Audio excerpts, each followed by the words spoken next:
Well, I hope you're ready for some unindoctrination because, ready or not, here it comes. We are very honored and privileged to have back with us today the man we affectionately call JLL. Of course, that is John Lamb Lash, and he is unquestioned, the world's foremost, greatest living Gnostic scholar, Gnostic researcher, and Gnostic teacher. He's also an author, and there's a very special edition of his classic book coming out in just a few weeks. Of course, I'm talking about Not in His Image.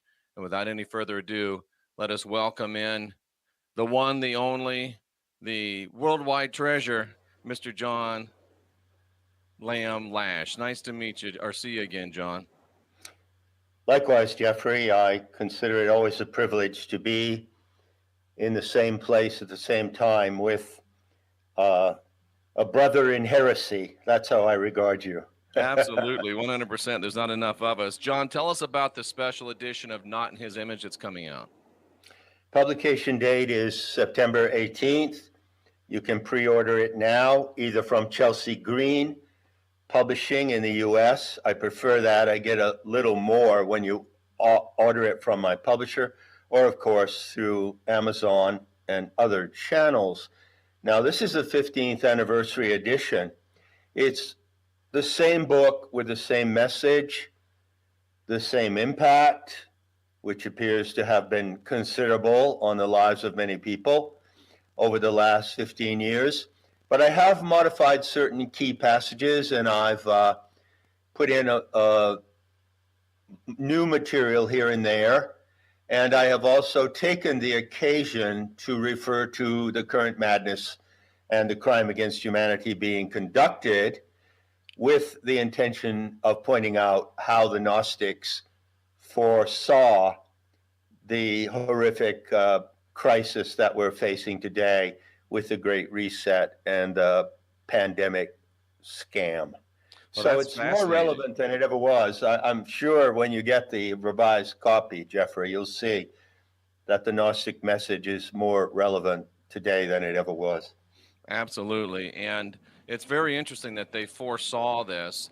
And, folks, you know how I feel about this, but just for our new listeners, I think that Not in His Image joins Joseph Atwell's Caesar's Messiah as absolute must read books for anyone that wants to be consider themselves an aware human being. It's a good companion volume because he shows you more extensively than I do. I indicate this in the book, but I don't go into it in depth as he does.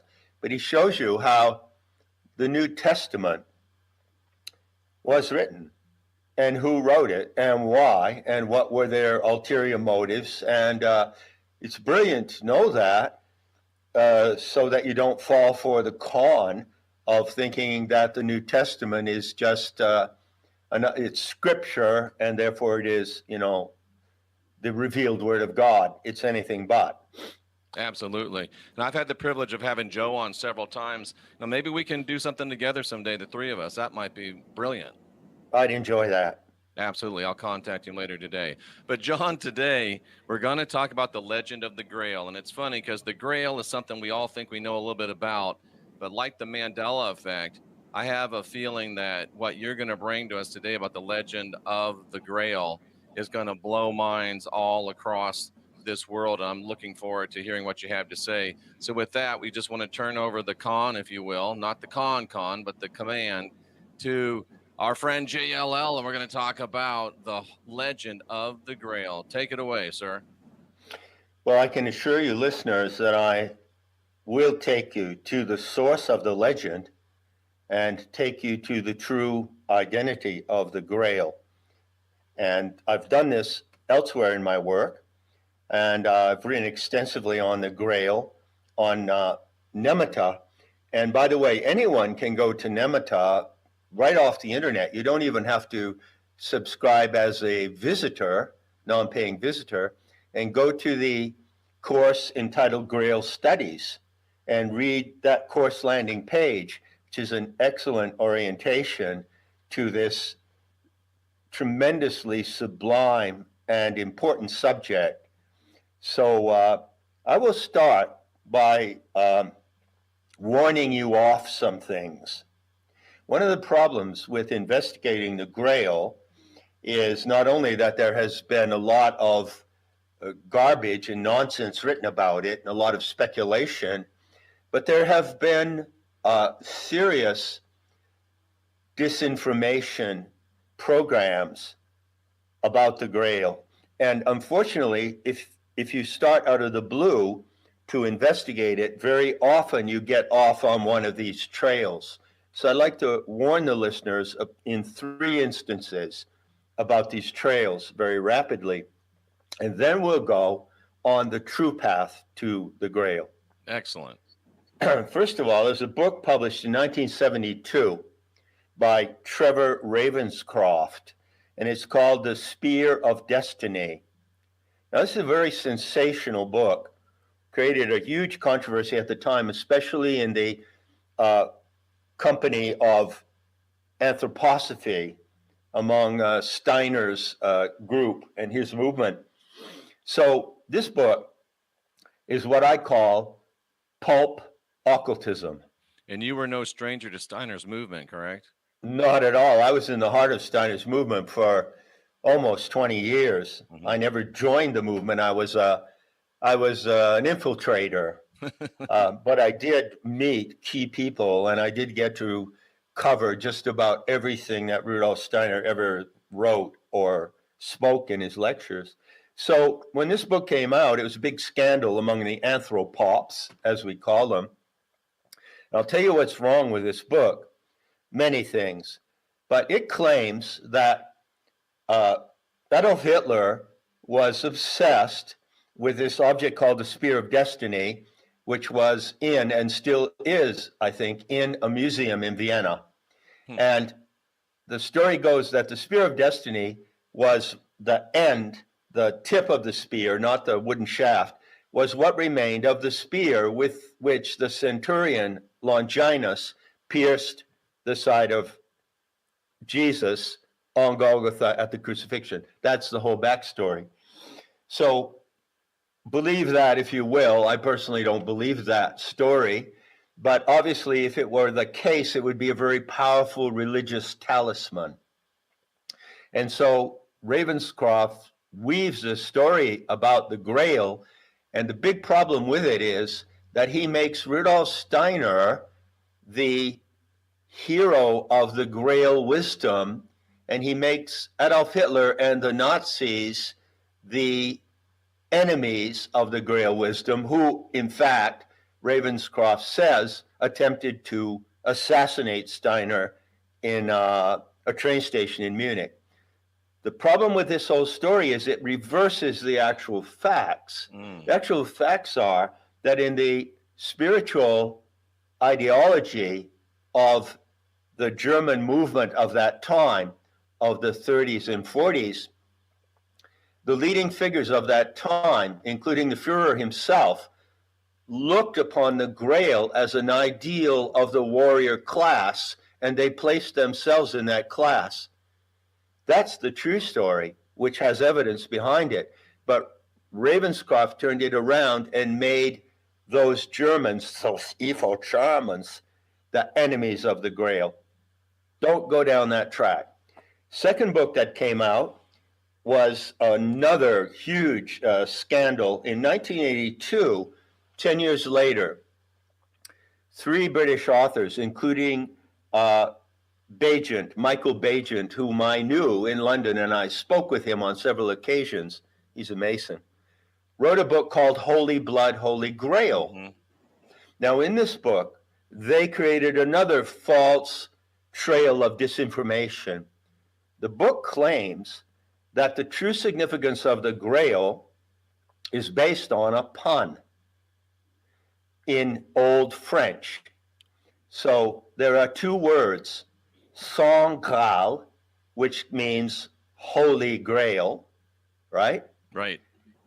Saint meaning holy, mm-hmm.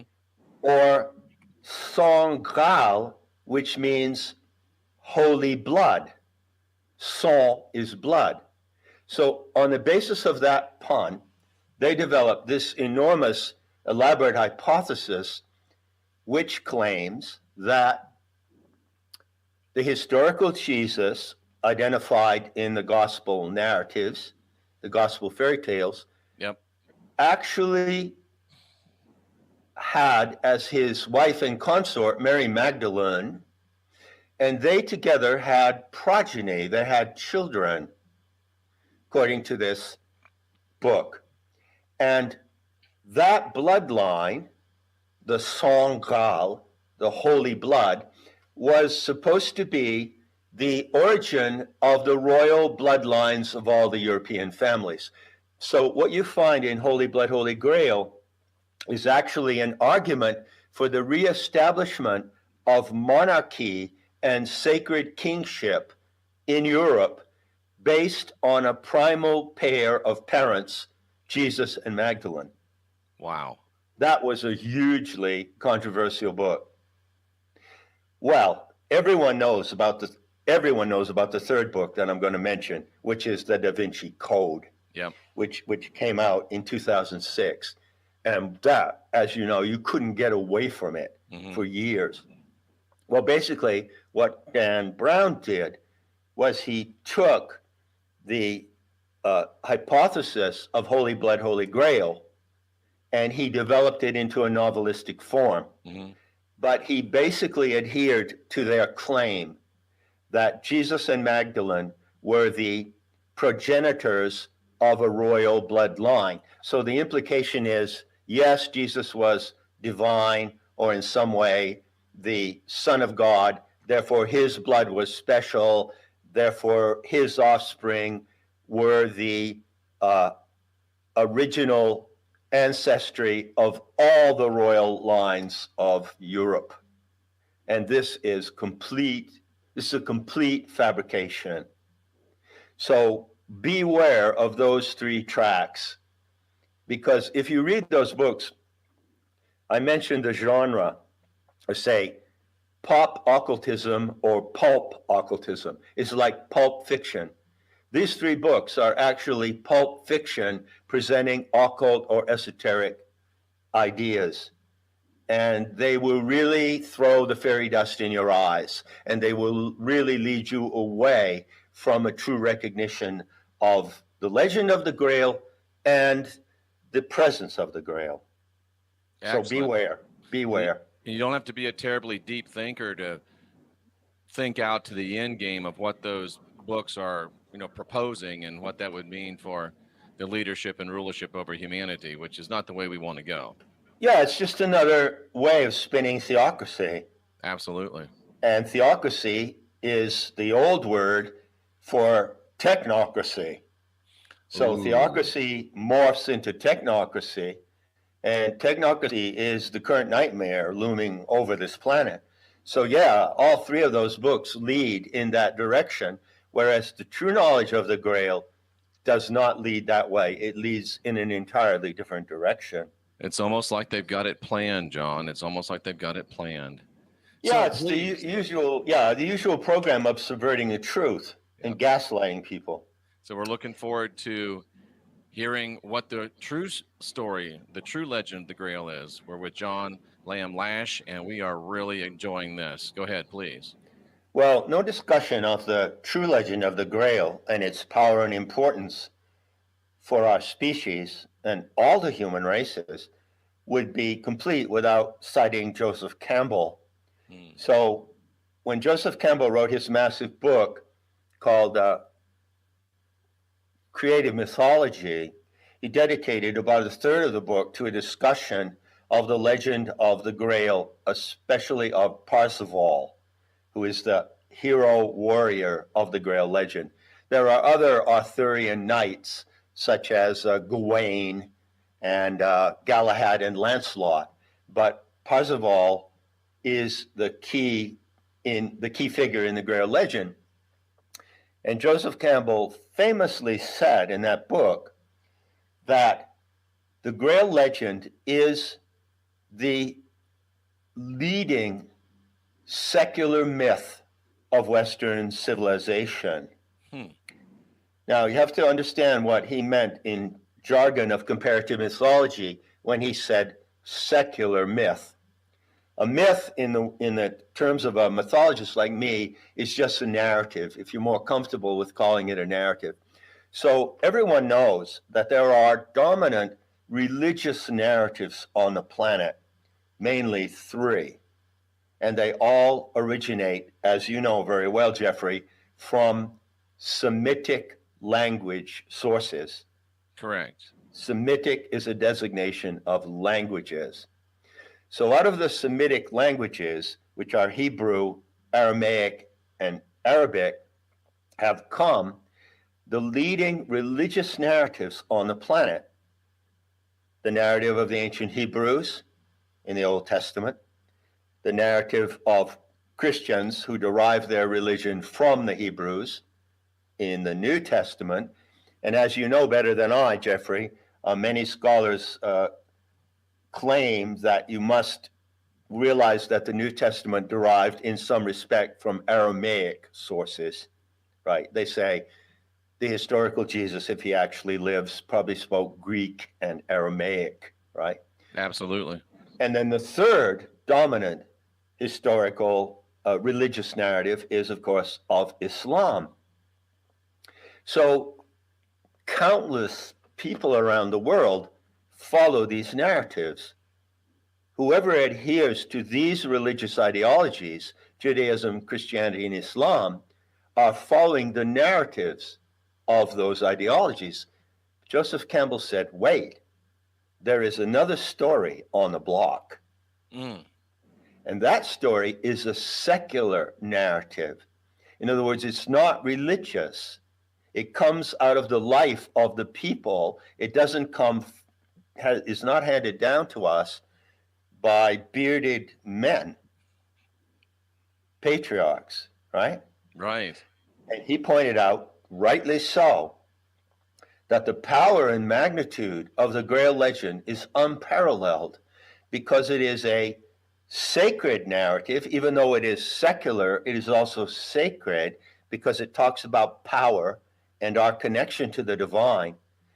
And it ultimately can be as great or greater than these three religious narratives. Fascinating. Powerful one. And in my opinion, it certainly is. It certainly is greater. But you have to know the story. You have to learn it by heart. So now I'll take you into the territory of scholars. And I'll point out that if you were to investigate the leading scholars who write about the Grail, and there are many, you'll find that you immediately come to a fork in the road. You stand before a fork in the road. So there are two schools of Grail scholarship. One of them maintains that the Grail is a relic. And in fact, it is identified literally with the cup, right, with which Joseph of Arimathea collected the blood from Jesus on Golgotha. And it's also said that that was the same cup that was used in the Last Supper on Maundy Thursday, 2 days before the crucifixion, in order to serve the Mass in the upper room on Maundy Thursday. So there's a group of scholars that if you follow them, they will insist that that is what the Grail is. In other words, it is a religious relic, like a crucifix, or like the spear of destiny of Longinus, right? Right. Now they base that theory on one single document mainly. And it so happens that I have had the good fortune to actually hold this document in my hands.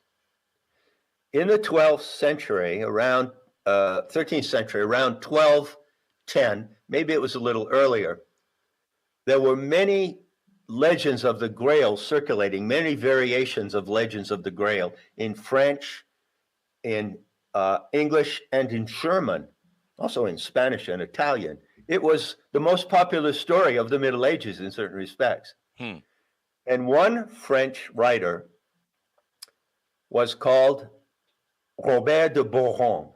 Robert of Boron. And he wrote a Grail story, a variation of the script.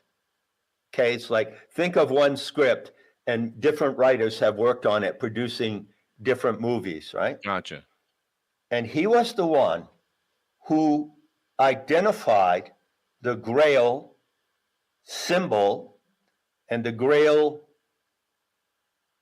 entity, whatever it was. It's a mysterious thing. He said, yes, we must identify it with that chalice. And then Joseph of Arimathea was said to have taken the chalice, as you know, to Cornwall in England. And then it was supposed to be in Glastonbury, and then it was supposed to be in Prague, and then it was supposed to be in Bruges in Belgium. And so people are running all over the world for centuries looking for this relic. Well, I happened to be in Amsterdam at the Hermetic Library some years ago, and the founder of the Hermetic Library was a Dutchman named Ritman, and at that time he had a rare collection of medieval manuscripts, absolutely priceless. Wow. And one of them was the manuscript of Robert de Boron. Wow. And I was invited into his private collection, and his curator, a man named Janssen, actually pulled this manuscript down from the shelf and put it in my hands.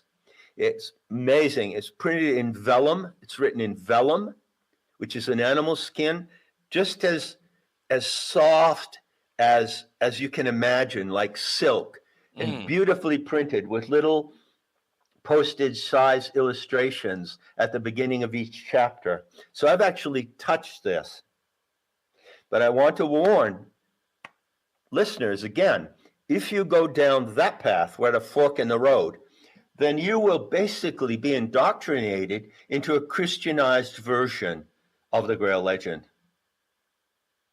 Fascinating, John. Fascinating. Now, when you held that book, when you held that manuscript, did you, and I know it's a silly question, especially for a objective scholar like you, but did you feel any energy, any virtue, anything like that emanating from the pages?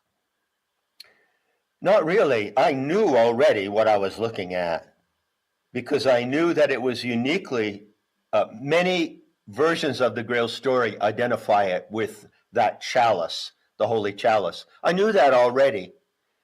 And so when I held it in my hand and I realized this is the primary document of Christianized Grail legend, I was moved by knowing that, but I didn't feel anything in particular about the story because it is not the true story. Gotcha. So you had a deep respect for it as a historical document, but no spiritual. I didn't have an epiphany. No epiphanies. Thank you for supplying the word. I can talk about my epiphanies of the Grail later, and I could do that at considerable length. But so you're at the fork in the road. I propose, let's take the right fork. Let's call it the right fork. Okay. Right? We like right because it means correct. And we know that right is correct. Okay? So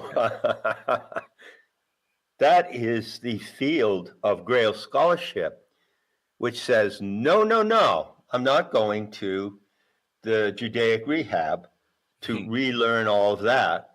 I'm going to learn the true origins in the myth of the Celtic and white European peoples. Ooh. The true origins in the Celtic and Teutonic races of Europe of the Grail story. I'm not going to look to Palestine and the Last Supper and the crucifixion. So there are Grail scholars, Jessie L. Weston and her teachers, and particularly the most outstanding Grail scholar, and the first one to go to if you want to read about the non-Christian scholarship, is Robert Loomis, Loomis. Excuse me. So what do you get if you go there, if you take the right fork? You find out that the Grail that shows up in the Parsifal legend, first of all, is not a chalice or a cup. It's not described that way. It's Interesting. just, yeah, it's not. It's not a cup that could hold blood or wine. No. It's described by two memes. It's described on the one hand as a plate, Hmm. a large platter. And it's described on the other hand as a stone, Hmm. a mysterious stone with mysterious properties. So these descriptions of the Grail predate the Christianized version of it by centuries, if not millennia. Wow. So when you look into the folk legend and the mythology of the Celtic and Teutonic peoples of Europe, you find that they had a story about a mysterious object that had certain powers, and that is the true origin of the Grail, in my opinion. And I have produced a lot of evidence to support that, that interpretation. So, what is it then? What is it really? If it's not a religious relic that you could hold in your hands or put on the altar of a church like a chalice for serving mass. No, no, no, no, no. It's not that. And it's not a bloodline, as the Da Vinci Code would have you believe. What actually is it, you say?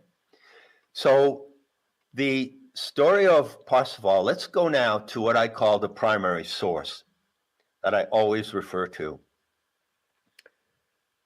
I would advise readers who want to know about the Grail story accurately can find it on Nemata. And there I have written a synopsis of the story. So it's like a short version you could read in, say, 20 minutes.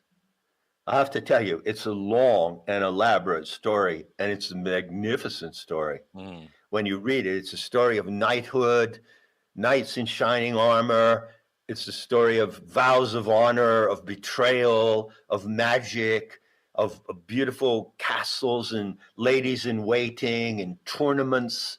It's like a cinematic film in absolute widescreen Technicolor. Mm.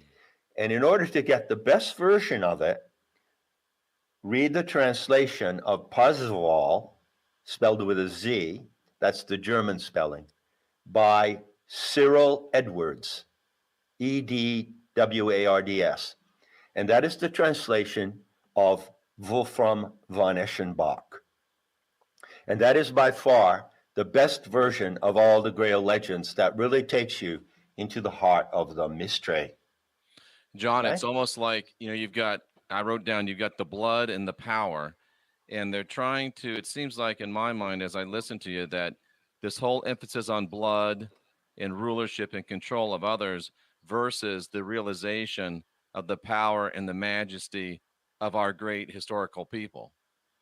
Exactly.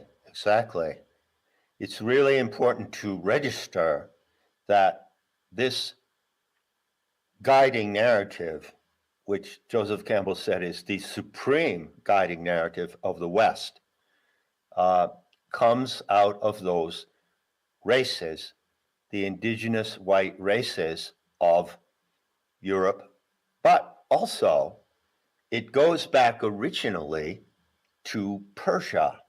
Mm. The story goes back to Persia in a really interesting way. And I hope I can explain this in a user-friendly way, because this is what I'm going to try to tell you now is one of the most fascinating things about the Grail legend.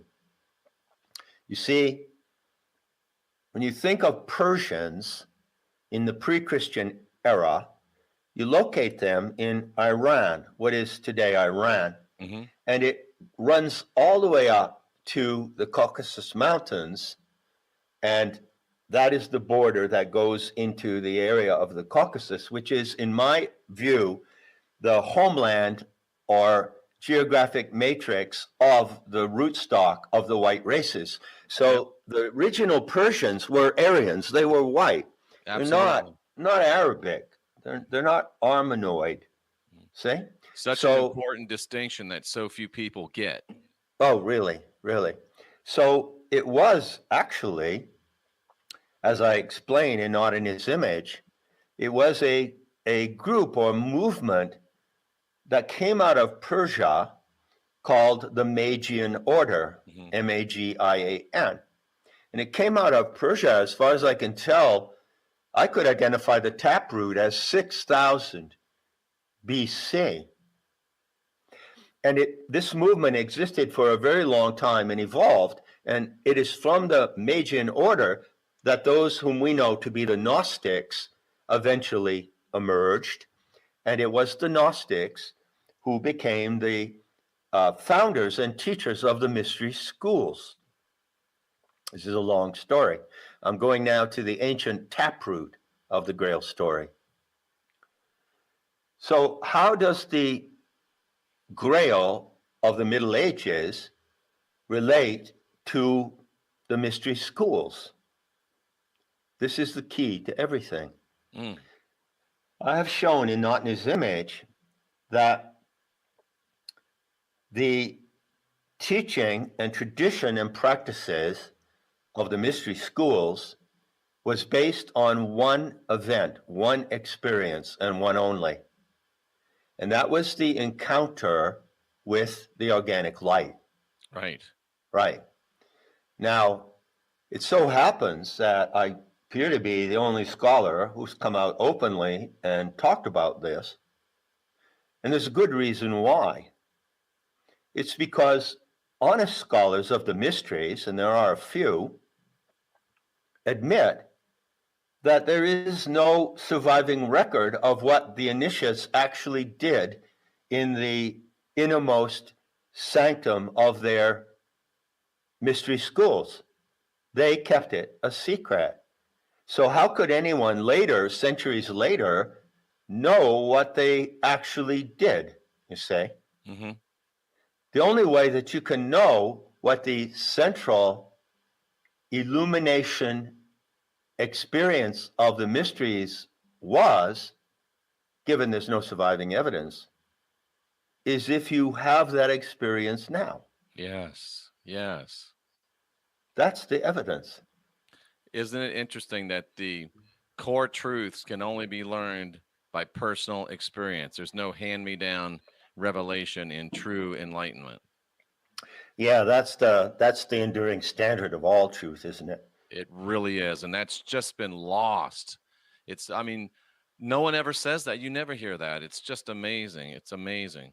Thank you, Well, John. one thing that religious indoctrination does, and you know this as well as anybody that I've ever met, it does what R.D. Laing was a renegade psychologist of the 60s and 70s. He was actually a close friend of my friend, Francis Huxley, was the nephew of Aldous Huxley. And when I met Francis in Santa Fe, we became good friends and had many conversations. And he told me about his friend, R.D. Liang. And then I went and read some of his books. And in one of his books, Liang warned against something that can happen to people. He said that they can be indoctrinated by religion, politics, education, the media, in such a way that it destroys their own capacity to have their own experience. This is a hell of a warning. And actually, that is what religious indoctrination does. Basically, it says to people, believe this, believe that, do this, do that, take the word that comes from on high, passed down to us through bearded men, but do not yourself go in search of those core experiences, you see? You know, John, it's almost like they try to teach us, and it's become a meme throughout our society. Seeing is believing, when actually experiencing is believing. Experience is the only basis for knowing anything or believing anything Absolutely. authentically. So, And the point key is, has kind of taught us that too. Revelation is, if it's in a book, if it comes from another person, it's secondhand and it's not true, genuine revelation to you. We should seek and find our own realization, our own experiences. I'm again awed by the tremendous depths of the truths that you bring to us, and you make it so simple and comprehensive or comprehensible that we're like, how do we miss it? well, I certainly seek to make it direct, and I can take it even further in this conversation by saying that the revelation experienced in the inner sanctum of the mysteries was the encounter with the organic light, which exists today, is an experience to be found and undergone today as it was then.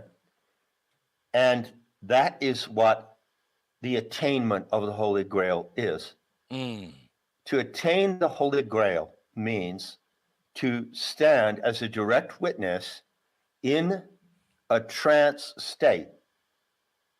You have to be, with some exceptions, but basically, you have to be in a trance state, a state of paranormal or heightened awareness to see this light. So, what is this light? I've explained at length what this light is. And again, I want to point out that no scholar of the mysteries ever explained this because the mystery teachers and initiates didn't speak about it or write about it.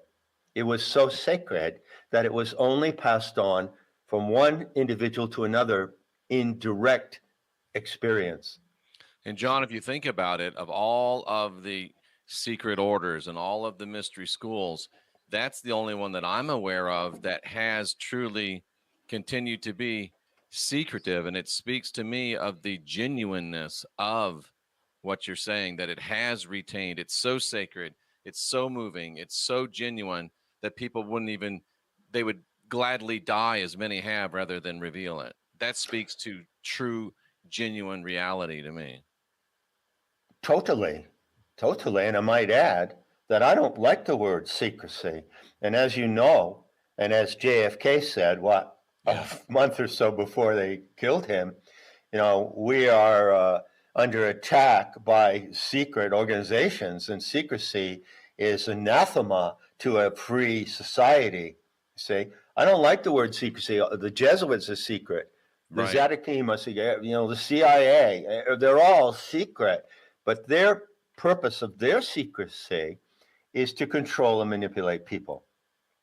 Whereas the secrecy of the mysteries was to protect this sacred experience so that each individual who came to it in their time would have it in its purity and sanctity.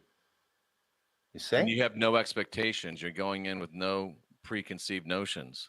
Right. I've explained in Not in This Image that the reason why they did not describe the properties of the organic light to neophytes, which, by the way, I have done, guilty as charged.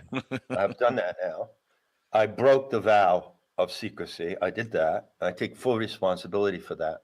The reason why they didn't tell them, well, when you are in the altered trance and you have been lifted out of your ego kind of melts away. It doesn't disappear. You don't forget exactly who you are. You don't go into some panic state of amnesia, but the ego is like your consciousness of your ego now and mine of mine is perfectly normal. We need it to function in society. Absolutely. But in order to go into this sublime experience of witnessing the organic light, it's as if the ego is a glare. It's as if you were trying to read something that's written on a brass tablet and there's a glare of light on it and you can't read it. So the glare of the ego has to be temporarily removed. And so that's what happened when they were initiated into the mysteries. And the veterans didn't tell the neophyte what they were going to see, even though they could describe the properties, as I have done, because it would have queered or deviated their naked and honest perception of the light. You see? I do. It's like if I had a great place where I canoed on a lake and I had a little, house there nearby, a summer house, and everything was just beautiful and glorious. And there were ducks and foxes and willow tree over the lake. And I wanted to take you there to enjoy it with me. Well, I might be tempted to blindfold you. Ooh. You see, and I wouldn't tell you anything in advance, because then when the blindfold was taken off, when the ego was removed, because I hadn't told you anything about this exquisite magical setting, it would impact you with its full power. See? Very well I think done. that's a very good analogy for why they preserved and protected the encounter with the organic light. So in my opinion, there is only one real, exact definition of the attainment of the Holy Grail, and that is the experience of this light. And I stand by that, and I reject all other speculations and claims, what people say about attaining the Grail. For instance, some people say it's just a metaphor or a trope for attaining self-knowledge. No. It's a real experience of the supernatural presence of the Aeon Sophia. It's Because fascinating. that light, you see, what is the organic light? Well, as I explain in Not in His Image, the Sophianic narrative, the fallen goddess scenario, says how the earth appeared. It explains the origin of the earth, and it says no one ever created the earth. No gods, no deities or gods or goddesses ever created the earth. The Aeon Sophia, coming from the center of our galaxy, turned into the earth. She morphed. And so when you see the land, the soil, the mountains, the trees, the clouds, the oceans, that is her body. To use the term from Scripture, and I know I like this term actually, it's her raiment. Yes, raiment is a nice term. Yeah, it's a beautiful term. Nature is the raiment of a supernatural presence. So when you see nature, you are actually seeing the Aeon Sophia in a phenomenal way. But the story also says, the narrative also says, that even though she morphed into the earth and took on the natural world as her raiment, she also remained what she essentially was. And so the presence of her primary substance body is still here, and that is the organic light. It is a mass of living luminosity that saturates everything. And the ultimate experience in the mysteries was to go into a state of heightened awareness and witness that light and interact with that light. And that today is also the practice of what I call the living gnosis today. Amazing, John. And of course, the natural question is, how does one attain this experience? Well, let's talk about, there are two ways to answer that question. One way is to answer it as I would answer as a living Gnostic today. I would tell you about how I attained it. Obviously, I mean, my personal record of my mystical quest and how it came to me and how I have seen that light at different moments in my life, as other people do, without knowing what it is. And then how I came to see it and know how it is. And then how I came to see it and know how it is and stabilize perception and deliberately return to the perception of the light, and then how I came to teach others to do the same thing. And is there virtue in the returning? Is it something that you do on a regular basis? And yeah. Well, I'd rather talk about that in another Okay, discussion. excellent. What Excellent. I would like to do is now go back to the story, Excellent. to the legend of the Grail, and talk about how Parsifal encountered the Grail, how Parsifal attained the Grail, because this is a story like not any other story. And I'm going to give you the real, what I call the insider's knowledge of the story. You see, when you read Parsifal by Wolfram von Eschenbach, it is a great medieval legend. And it's a story of knights in shining armor. Like I said, castles, it has magic in it. It has Klingsor, who is kind of like a black magician, so-called. It has a garden of magical plants. It has a character in it called Gramophlans, which in German means a speaking plant. So there's an ethnogenic aspect. Yeah, the legend of the Grail contains a subplot called the Magic Garland. And so there's not only the quest for the Grail, but a quest for the Magic Garland, which is a sacred plant which gives the condition for witnessing the Grail. That's all in the Grail story. Wow. So it's a great medieval legend, but what I want to bring us around to, because this is great pleasure for me, is to describe or to ask the question, well, it's possible that this Grail legend in many versions is just a fictionalization of things that actually happened during the Middle Ages, There were the court of King Arthur. There were these groups of knights around Europe and all the way from Norway down into Spain. So you could say, wouldn't the Grail legend of Parsifal just be, kind of an outcome of a collection of all those stories told over and over again orally, and then eventually written down into kind of a master text? That would make sense. You could explain the Grail legend in that way. But, however, there's one thing that you cannot explain in that way, and that is the three conditions.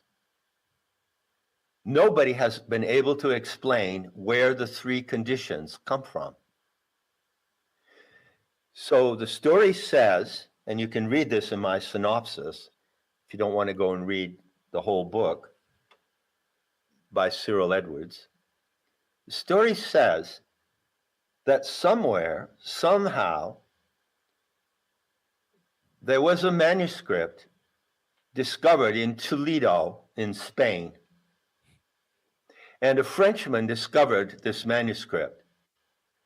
And his name was Quiot. And he carried it back to, France, and it was circulated among some elite people, the writers of that time, the minstrels and the writers.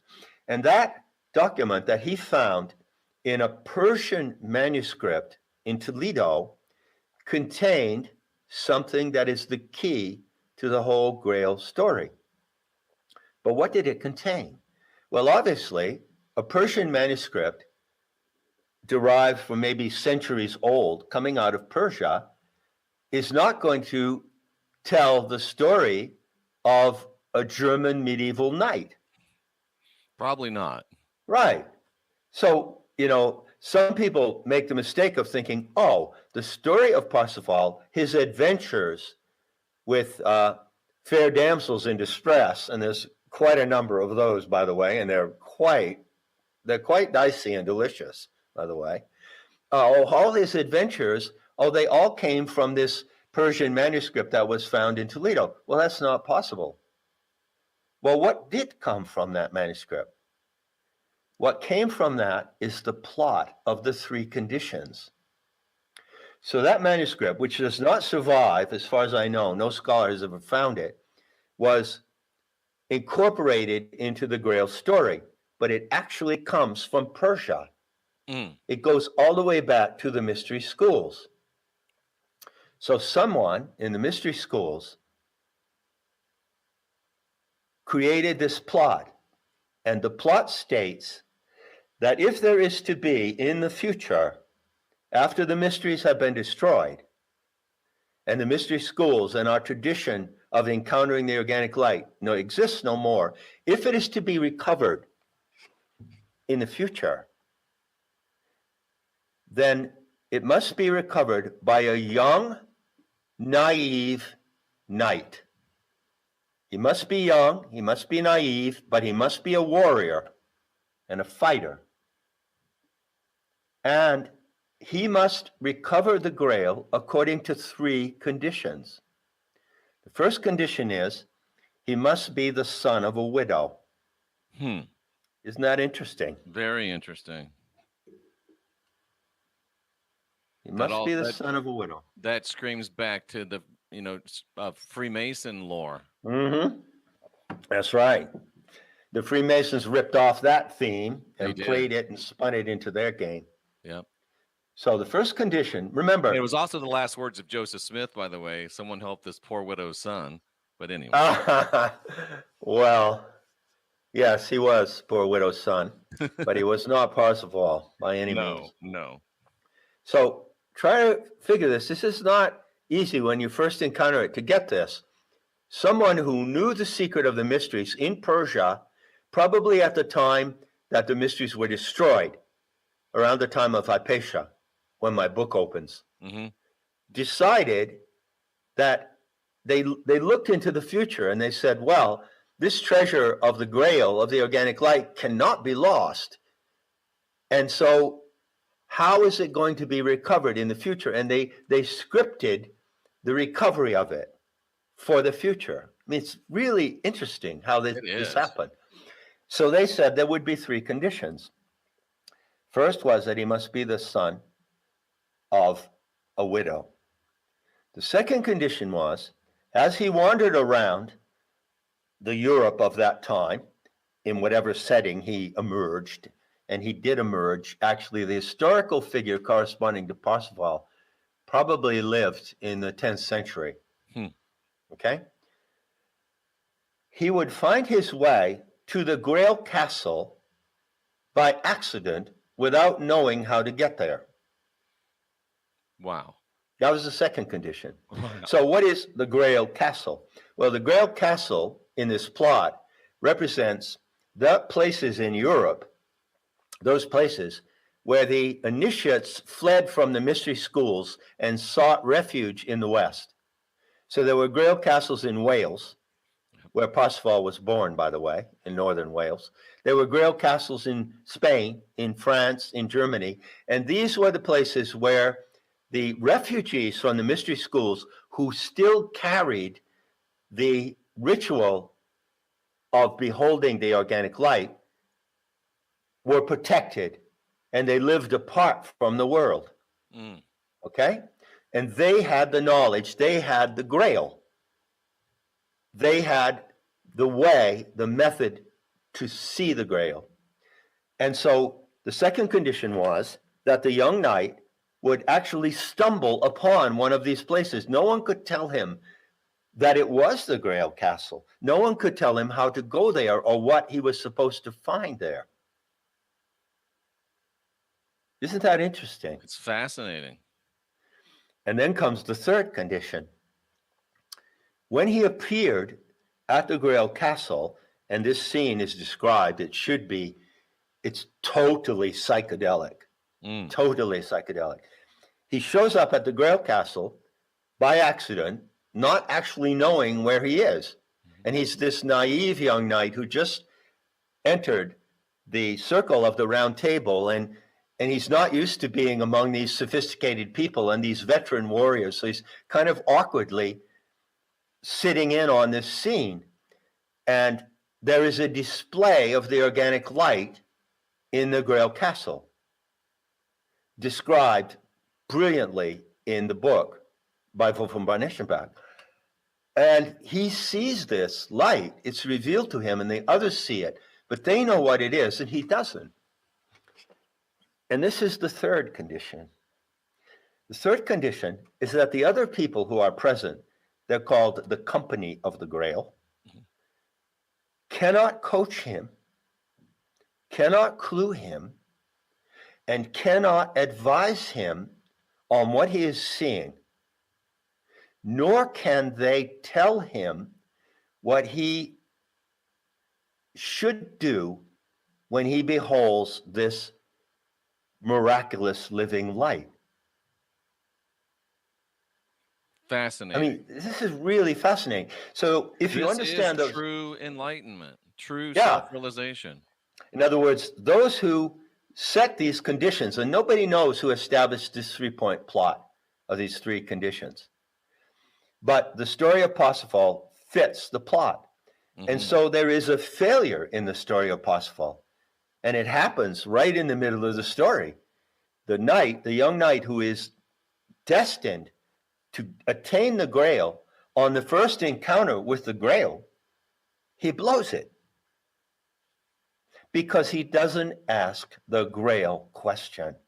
Ooh. This is the other motif.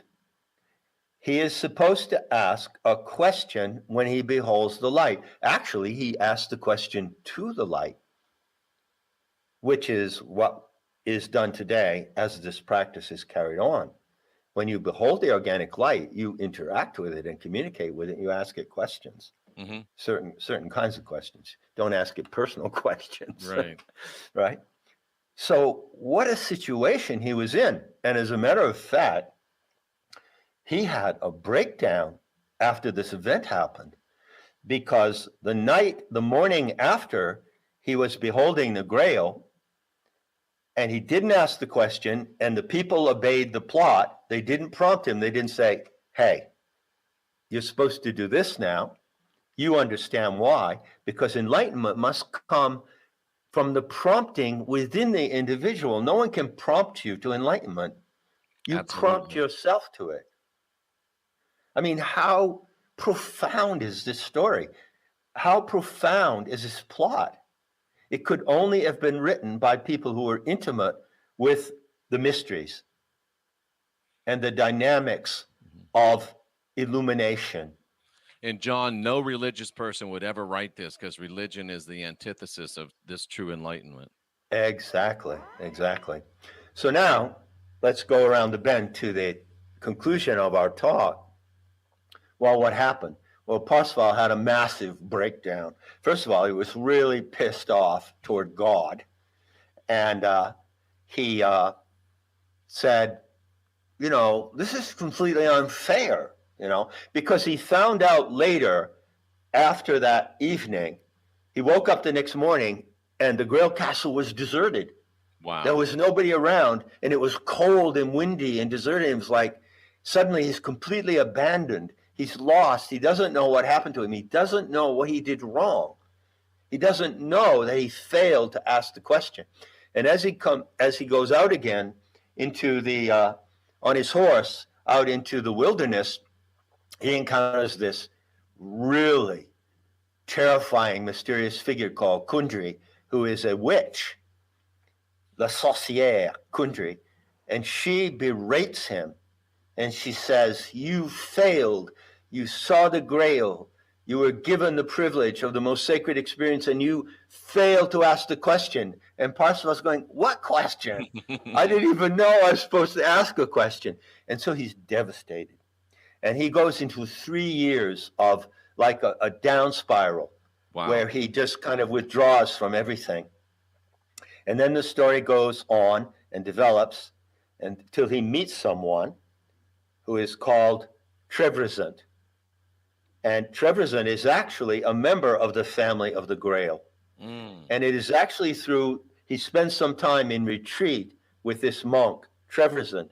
And Trevisan starts to tell him this story about, at one time a few years ago, something really happened that was really serious. The company of the Grail received this young knight. Interesting. And everyone knew that he was predestined to attain the Grail, and they revealed the Grail to him, and he failed. And Parsifal's going, wait a minute. That was me. This is called the recognition moment. And suddenly he realizes, oh, wow, now I understand what happened to me. And so the remaining part of the story, the resolution of the story of the legend of the Grail, is that Parsifal goes through a number of various adventures, but eventually he finds his way back to the Grail Castle, intentionally this time, and he meets the wounded Grail King. This is another motif in the story. And as a young knight, he kneels before the wounded Grail King, who is the guardian of the mystery of the Grail, and he asks the question. And then he receives the revelation of the organic light as he was originally intended to be, and that is the attainment of the Grail. That's how the story ends. Yeah, it's absolutely astounding story. But there is, in my opinion, and scholars like Loomis also confirm this. They say, Loomis says specifically, that the three-point plot of Parsifal and this motif of the Grail question is absolutely unique in Celtic and Teutonic folklore. It's not found in that particular motif, is not found anywhere else in the world. Anywhere else, John? Are you aware of it in any other motif? Forget just the West. I'm unaware of it. I am aware of one similar motif which significantly comes out of the Caucasus Mountains and comes out of the legend of the Ossetian peoples. Interesting. But the Ossetian peoples, you might not know this, who are white racial stock indigenous people of the Caucasus, look exactly like Irish people. Isn't that amazing? Said the Irishman. Right.